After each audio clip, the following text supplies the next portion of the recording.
బాలు మీనా వైపు చూసి తనని కన్ను కొట్టి సైగ చేస్తూ ఉంటాడు. తనని పిలుస్తూ ఉంటాడు. ఇంతలోనే తను దగ్గరకొచ్చి, ఏంటిది ముళ్ళకంప, గుళ్ళో ఎవరైనా ఇలా పిలుస్తారా చెప్పు, ఎవరైనా చూస్తే ఏమనుకుంటారు అని తను అరుస్తూ ఉంటుంది. అప్పుడు వెంటనే బాలు ఉండి, నా పెళ్ళాం నా ఇష్టం, నేను కన్ను కొట్టి పిలుస్తాను లేకపోతే చప్పట్లు కొట్టి పిలుస్తాను, ఎవరికేంటంట నష్టం అని చెప్పేసి వెంటనే బాలు మీనా కోసం శారీ గిఫ్ట్గా తీసుకొస్తాడు.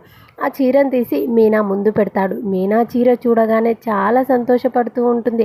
అలా చీర వైపు చూస్తూ, నా కోసమేనా అంటుంది. సరే వెళ్ళు, నీకోసమే, వెళ్ళి కట్టుకొని రాపో అని చెప్పి బాలు మీనా చేతికైతే శారీ ఇస్తాడు. మీనా ఆ చీర తీసుకొని వెళ్ళి ఇంకా గుళ్ళో రెడీ అయ్యి అలా గుడి మెట్లు దిగుతూ వస్తూ ఉంటుంది. బాలు ఇంకా మీనా అలా నడిచి రావడాన్ని, ఆ చీరలో మీనా చాలా అందంగా కనిపిస్తూ ఉంటుంది. అలా గుడి మెట్లు దిగుతూ వస్తూ ఉంటే కన్నార్పకుండా మీనా వైపే చూస్తూ ఉంటాడు. సో ఈ సీన్ అయితే చాలా బాగుంటుంది. సో మరి ఇంకా బాలు మీనాలు ఇద్దరూ కలిసిపోయినట్టేనా, మరి వీళ్ళ మధ్య ఇంకా ఎలాంటి గొడవలు లేవా, ఏం జరగబోతుంది అనేది మనకి నెక్స్ట్ వీడియోస్లో తెలుస్తుంది. ఈ వీడియో నచ్చితే ప్లీజ్ మన ఛానల్ని సబ్స్క్రైబ్ చేసుకోండి. Thank you for watching.